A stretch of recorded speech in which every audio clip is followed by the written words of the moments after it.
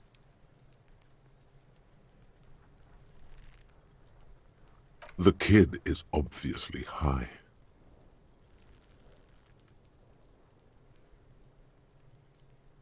Can't talk, pig. Shit's coming up strong. Throwing rocks. Shit coming up strong. That sounds good. Joyous. You should hang out with this kid and see what that juicy shit is all about. Yeah, Kuno! Ride the lightning, Kuno! Kuno's riding at sea. The rake, Kuno!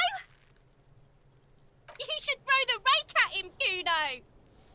The fuck? Does Kuno know what a rake is? Kuno's not a gardener.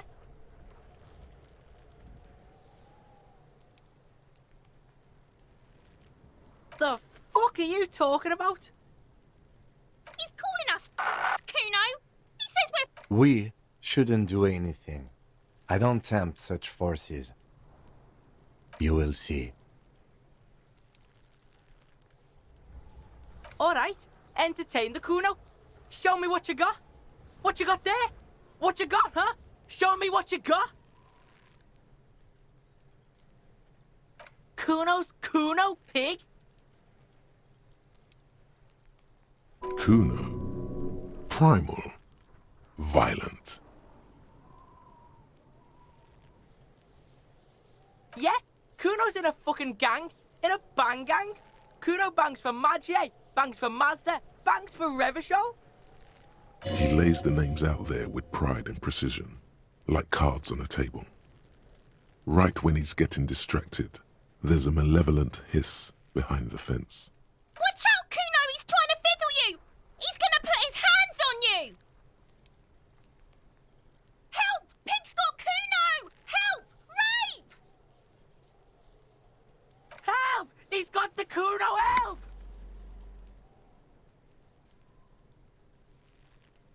Help! He's digging his dick out! Escalate, Kuno! His dick is out! You're afraid! Pigs in here, Kuno! Somebody, please!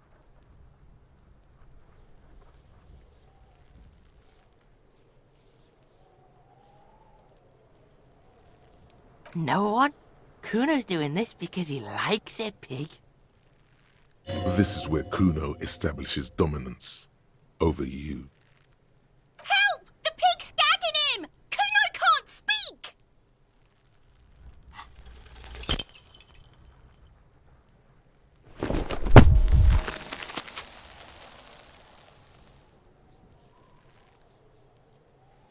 You didn't shut him down.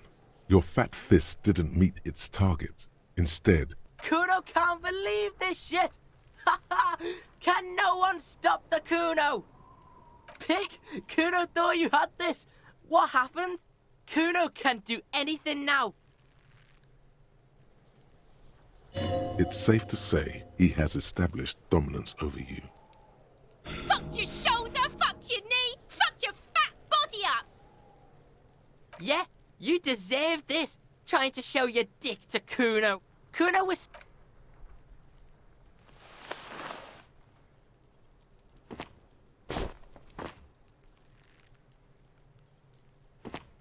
Kuno beat the shit out of the popo. Beat your fucking knee off. I told you not to tempt such forces. Now, how about we go and do something worth the public's time?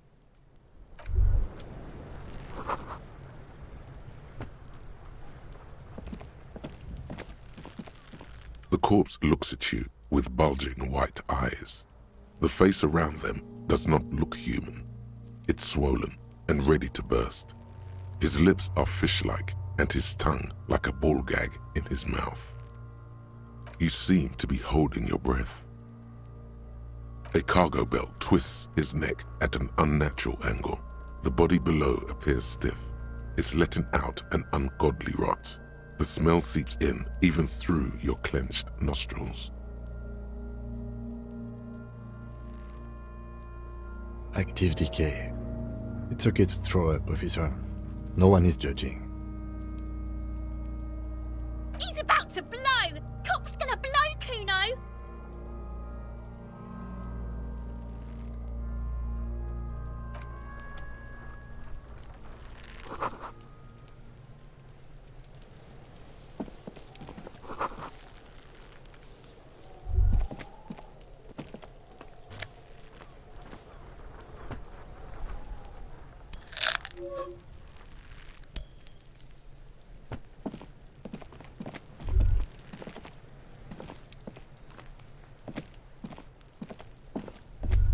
There are several footprints in the mud, left by work boots. Anywhere from 6 to 12 pairs have walked here. Heavy workers' boots with reinforced toes and hobnails all over the yard.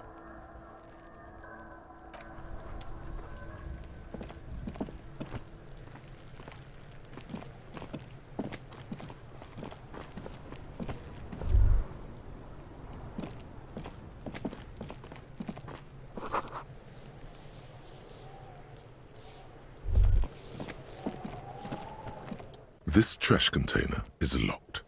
The sliding lid has a padlock that says, "Whirling in rags." There's something in there, not necessarily connected to the case, but still. The body is downwind from here. Maybe you prefer the smell of garbage to the smell of death. Trash, food waste from the cafeteria. They lock these containers to keep the derelicts from flocking in. Could be evidence too. What do you mean, feel?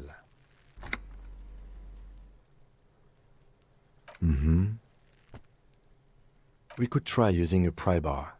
There's one in my motor carriage, or we could ask for a key from the manager of the Whirling in Rags. He probably has one.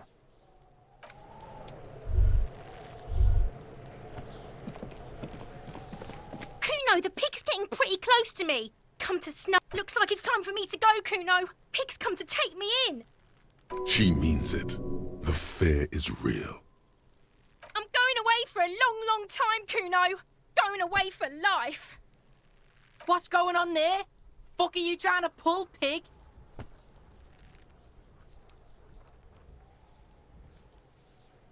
I come from the woods, Gutta Vittu. You don't want to go there with me. You don't want to see what I've seen.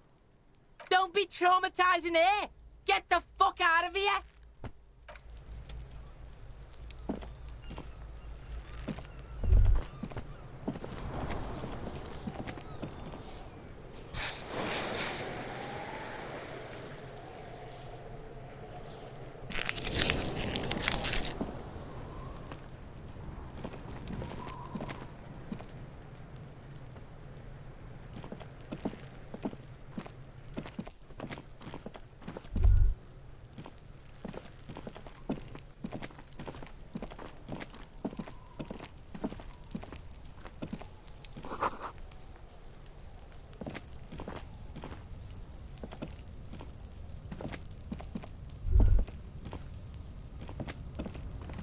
An inconspicuous pile of the roofing material, Eternite. It's nothing. Someone just left some roofing material slanted against an old shack.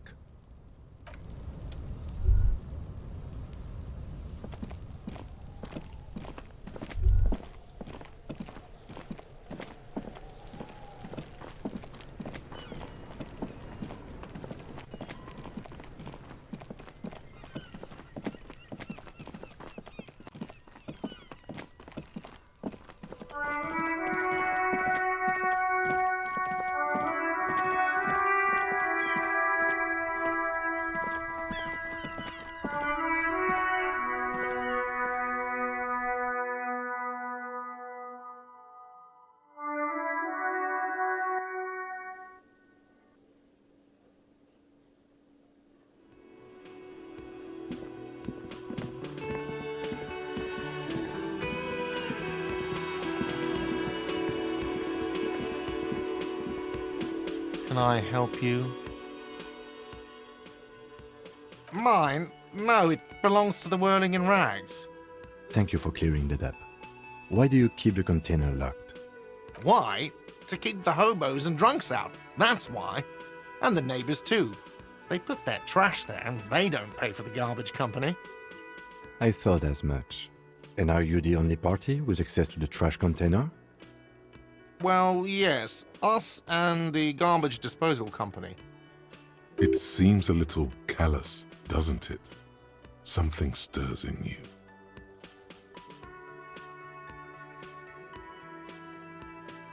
Prod at him and find out.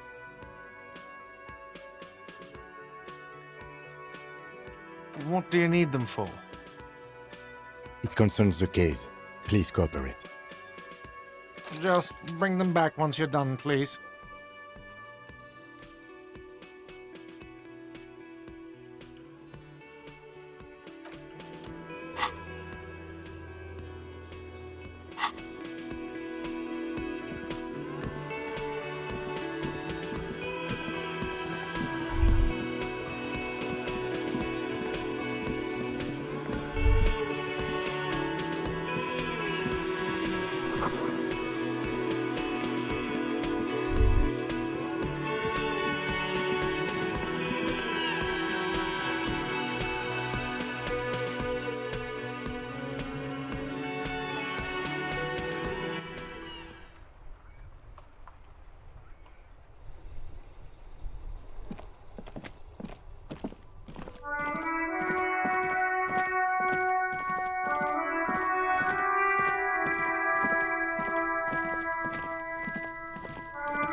This trash container is locked. The sliding lid has a padlock that says, "Whirling in rags." With a well-oiled crack, the lock pops open. It should now be possible to simply raise the lid. Don't. Maybe you shouldn't.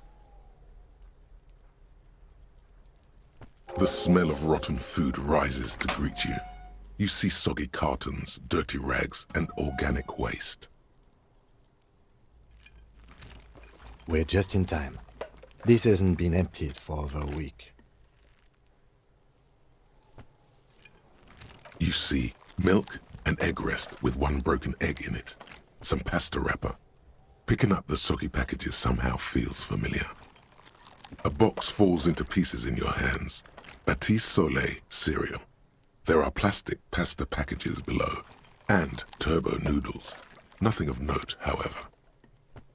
Among the threadbare kitchen towels, something catches your eye. A pair of denim trousers. As the legs of the slime-covered jeans begin to unspool from the garbage, a rank corpse smell fills the air. The victim's clothes? Cadaverine odor is faint. If these belong to the deceased, they were removed when he was still in the early stages of decay. Drop them in here, officer. Guitar-marked blue jeans. Pockets empty. Or empty. He wore them with a belt, too. A white belt. The loops appear stretched, but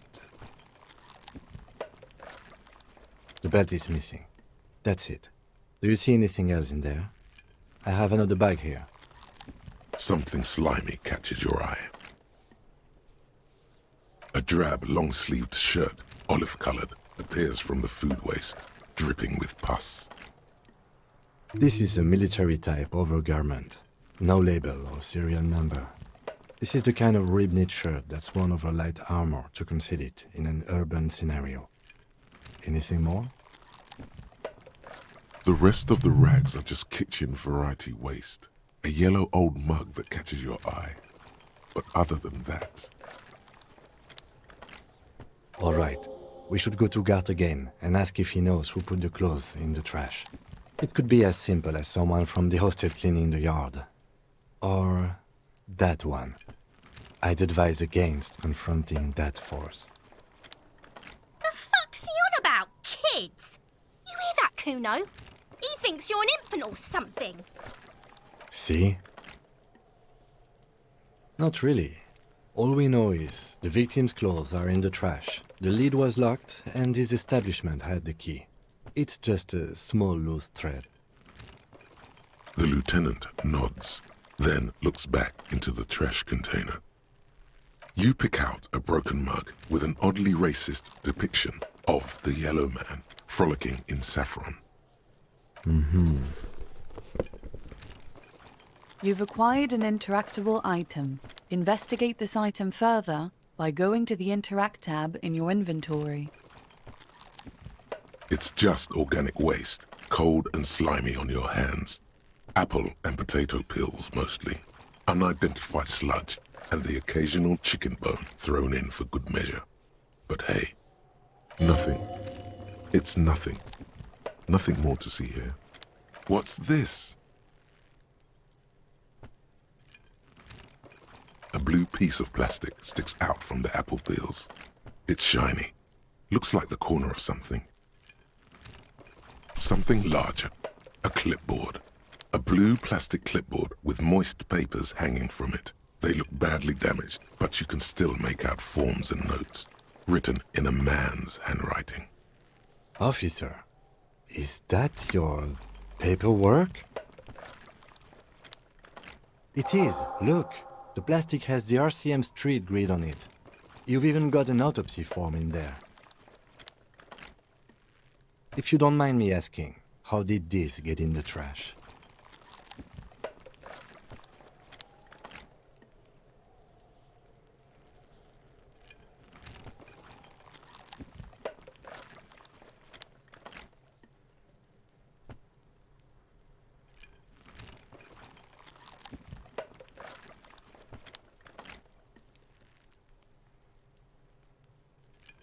Understood. Be untroubled. If anything, this small moment has made him respect you more. The container sounds a muffled gong. That's one thing off the list. I think we got it all. You said you didn't want to talk about the ledger. However, now that you have it back, it would not hurt to start taking notes on the case, officially.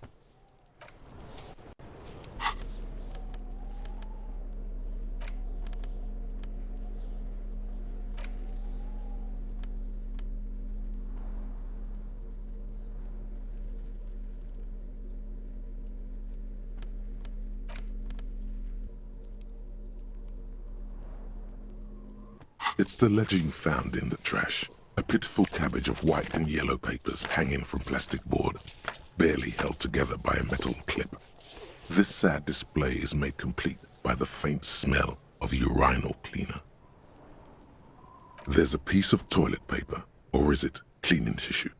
No, it's toilet paper, desperately sticking to the back of the blue plastic clipboard. It's a metaphor for you. Below the pathetics, terror. Do not look into its blue heart.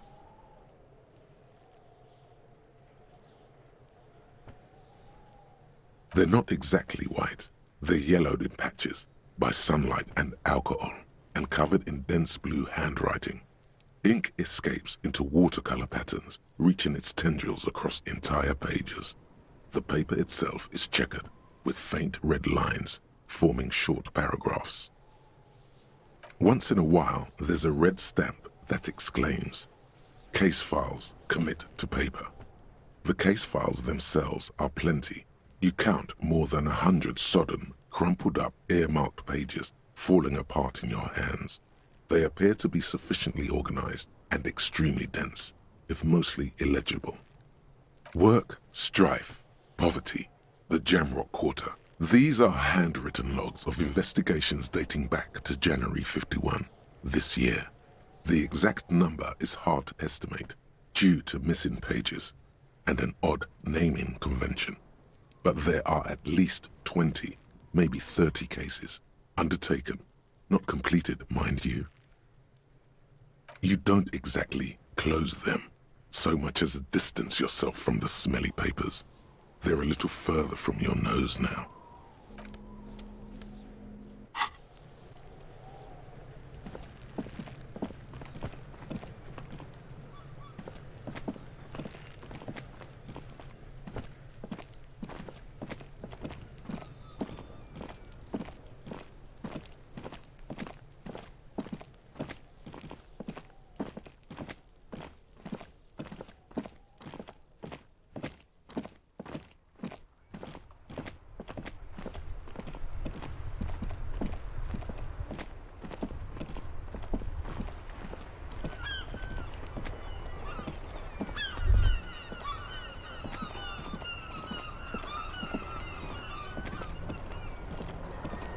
Before you stands a motor carriage.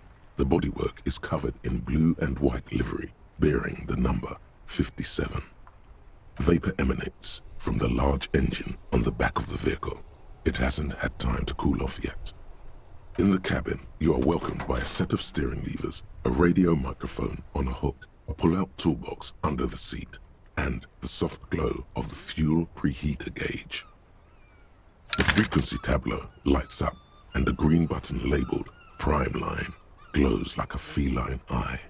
And then you hear something.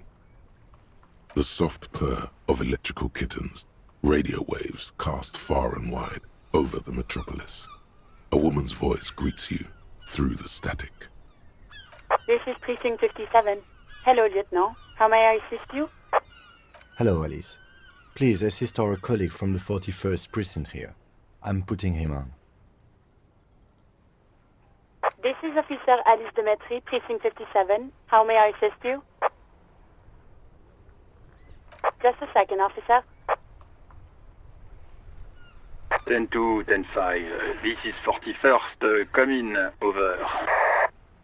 A scrawny old man sits in a dusty cubicle, smoking, with a large white rectangle sewn on his vest. In front of him is a box-shaped apparatus with an array of wires and antennas. The radio switchboard. 10-4, what's your status? Over.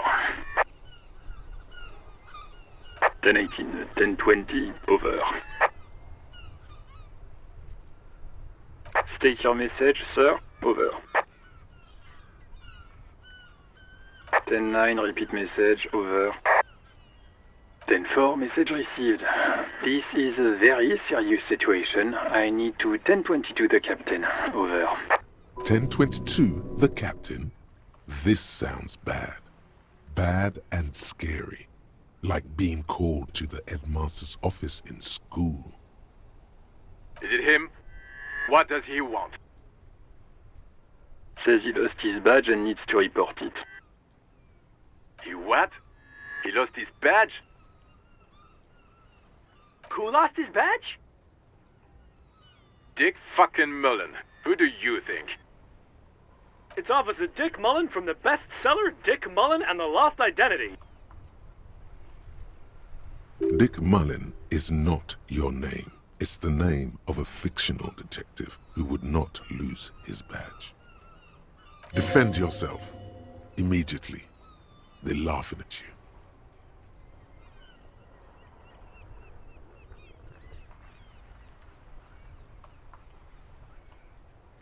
Ten-4, I hear you, officer. I'm just going to make a note here that you are in pursuit of your misplaced badge. Over. Fuck me! Mac, come here! You've got to hear this! Dick Mullen lost his badge! What's going on? Super Cop here lost his badge. He lost his what now? His badge. He lost his goddamn fucking badge. 10-9, come again. I didn't get that. Over. New heights even for Captain Sober. Ask him. Ask him if he's lost his gun too. Sergeant Orson wants to know if you lost your gun too. Over. Check your pockets. Check your... Holy fuck. Okay, it's gone. Your gun is most definitely gone. Don't sweat it, Bratan! You don't need a gun to have fun! We can still have fun! It's not all over! 10-9, come in, officer. Did you get my question? We were wondering about your gun. Over. 10-1, you're breaking up. 10-9, repeat please. Over. 10-9, come in, officer. Over. Come in, officer. 10-9, repeat message please. Did you misplace your firearm? Over. He says he doesn't have it. Dear God, he lost his gun? Oh my, I can't. This isn't really a laughing matter. Mac can face a giant of Coco Nur by himself, but Disco here made him piss his pants. Oh, I can't. Fuck. He lost his... Ask him if he still got his wiener. I'm not going to. Ask him. Sergeant Orson here is wondering if you are still in possession of your genitalia. Over. Now is a good time to say fuck and ass and so on. That'll make this all right. That's a negative. Not going to say that. Over. What's he saying? Share with the class. He said he sodomized your mother. The prick ate Mama's vanilla waffles at the captain's birthday party. Some nerve he's got. Sure her vanilla waffles were the only thing he ate? Shut up, Chester. This isn't funny. This is my mom we're talking about. Tell him to apologize right now. Sergeant Orson requests that you apologize for the claims you made about his mother. Over. He says he's sorry and didn't mean nothing by it. Okay. Tell him. Tell him to find his goddamn badge and gun. That's the only thing that matters here. Satellite officer. 10-4, affirmative. Officer is in pursuit of his firearm. Oh, God, Officer, do you need further assistance? Over. 10-4, I hear you. I don't have the authority to grant your request, but... What does he want now? He's asking for money. Is he fucking kidding? I don't think he is. Don't give that asshole anything. He's just gonna drink it all. Alright, that's a negative on the additional funds, sir. Over.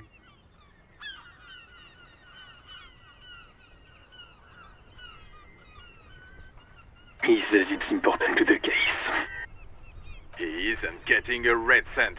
You can tell him that. Request denied, sir. Over. Nothing is working. Anything else, sir? Over. Okay, 10-4, sir. I hear you. Relay your question. Over. Wait. Before you say anything stupid, think it through. Be smart about this. Ask if he's there alone. 10-4, sir. I'm not hearing your question.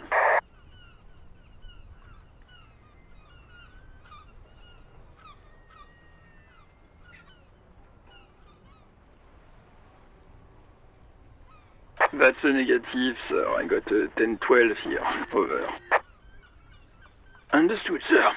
Over. Roger that. 10-10. Over and out. 18 kilometers to the south, in the 41st Precinct's relay booth, a small crowd has gathered around Communication Officer Jules Oldboy Pidier, around a dozen cops. The small room is filled with cigarette smoke, abuzz with laughter, when Officer Judith Minnow enters. Her left arm is in bandages, and her hair trimmed short. What is going on here? Did something happen? What happened is my partner made contact. It's not good. He's lost his badge and his sidearm. He seemed confused, delirious even.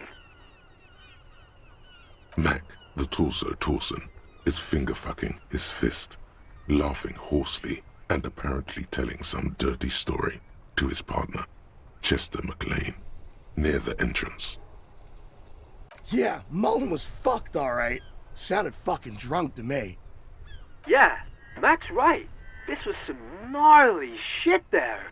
I mean, before he started begging for money, it was... Enough! None of this is funny.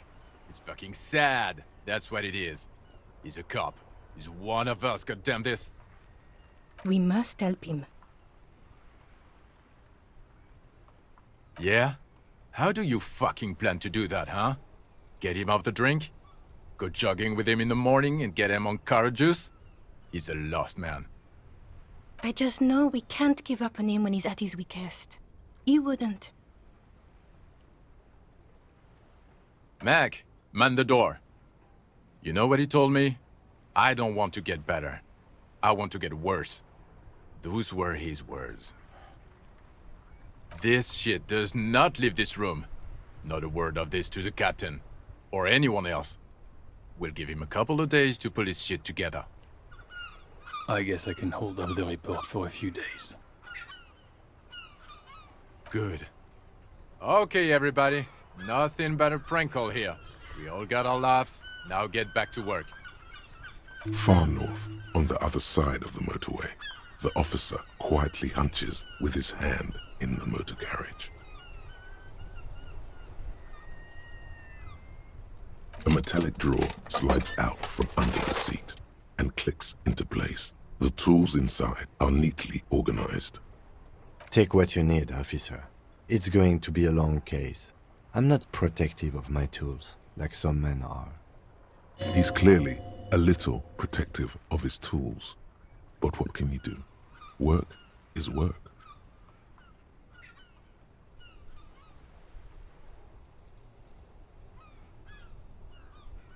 The pry bar feels nice and cold in your hand, heavier than you'd think. Cold and heavy, like truth. You feel like you're reunited with truth once more. Useful for opening all sorts of doors and lids. It's robust, weatherproof, and well-made. Police issue, blue. Lets you see things in the dark you would otherwise miss. The handles are long and sleek.